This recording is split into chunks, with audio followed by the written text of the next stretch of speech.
Always read your using care guide. This video is for informational purposes only.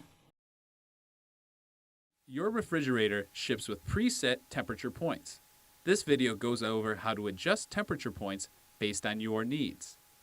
Note, not all control panels have the same naming icons. Refer to the switch diagram if your unit differs from what is written.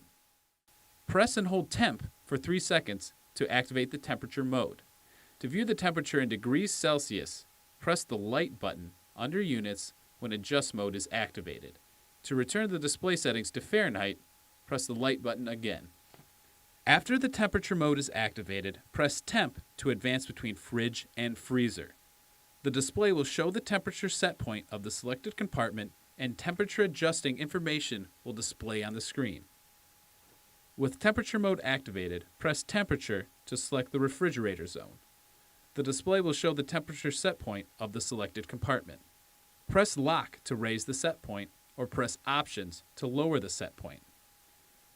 After viewing and/or adjusting the refrigerator set point, press Temp under Select Zone to change the display to show the freezer set point.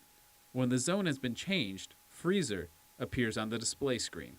Pressing the Lock button raises the set point, and pressing the Options button lowers the set point. When you finish adjusting both the refrigerator and freezer set points, press Measured Fill to confirm and save the settings. Note, to exit temperature mode without saving changes, press the Ice/Water button under Back at any time, or allow about 60 seconds of inactivity. The temperature mode will turn off automatically and return to the normal screen.